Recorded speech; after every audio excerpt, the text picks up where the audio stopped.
Hi everyone, and welcome back to my channel.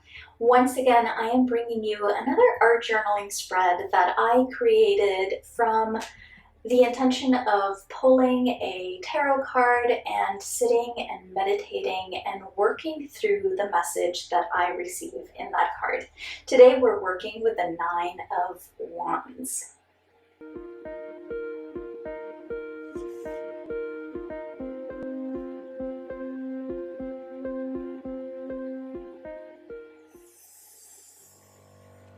The first thing that I did was just journal on what came to mind.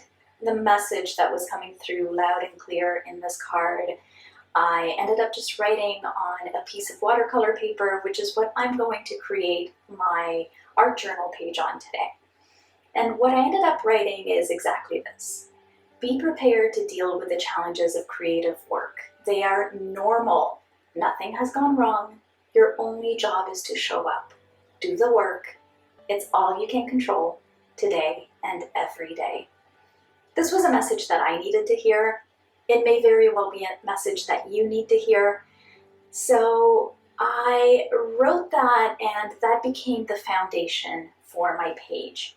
From there, I did what I always do when I'm working in my art journal, whether I'm working in a book, an altered book, an actual journal, or like I'm doing today, just a piece of watercolor paper, which I do intend to glue into my art journal at some point. Although I ended up liking the end result so much that I might just frame it. And that's actually the benefit for me of working on a loose leaf piece of watercolor paper. I can then choose if it's going to go into my actual bound art journal or whether I want to be able to see it on a more regular basis. So again, because I was creating intuitively, I started with this idea of creative challenges. And for me, the creative challenge I've been having lately, it felt like my inspiration well has run dry. I've been really struggling to figure out what it is that I even want to paint. Now, just like most people, I go through cycles. I have cycles when I'm feeling very fertile in terms of inspiration. I have all kinds of ideas and I can't wait to bring them out.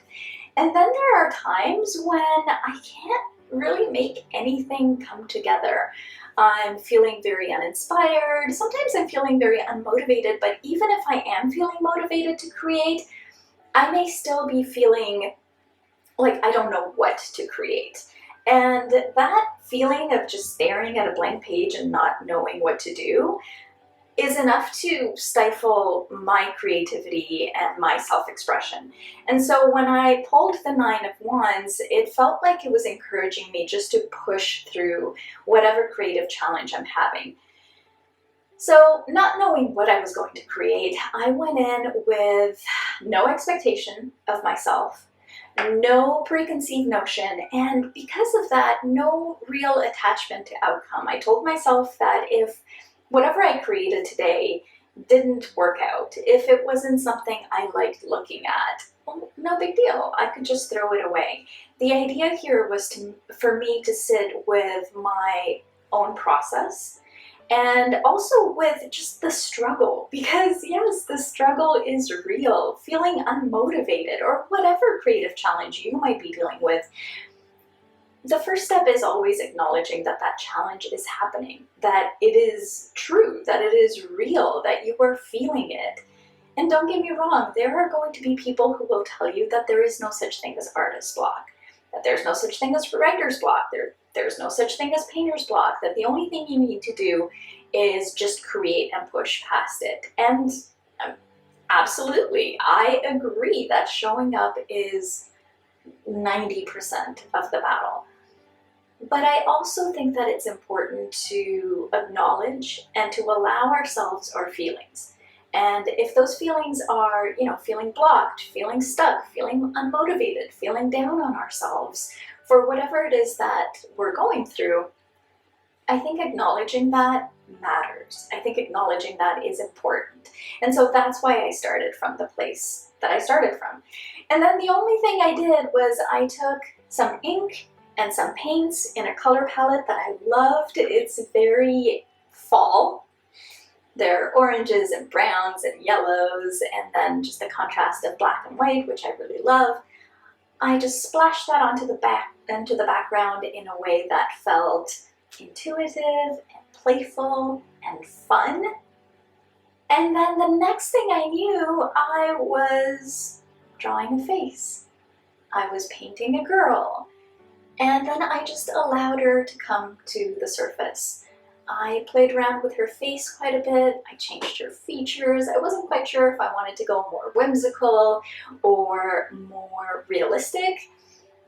This is part of not having a plan when I go into it.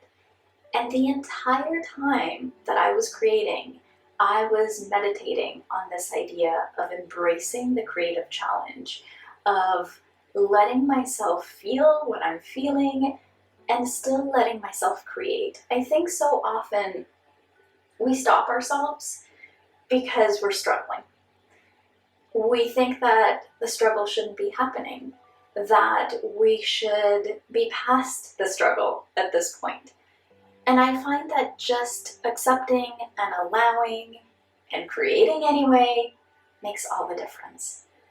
It's at this point that I decided to get really playful, and I brought out my glitter. I had this beautiful gold vintage glitter that I have never used on an artwork before. It was actually in my craft supplies. I was using it for home decor, but I thought, why not just play around? Why not just see what happens when I use glitter? So I used glitter and gel medium to stick it down. And by the way, here's a tip for you guys. If you do use glitter, you will want to seal it in some way.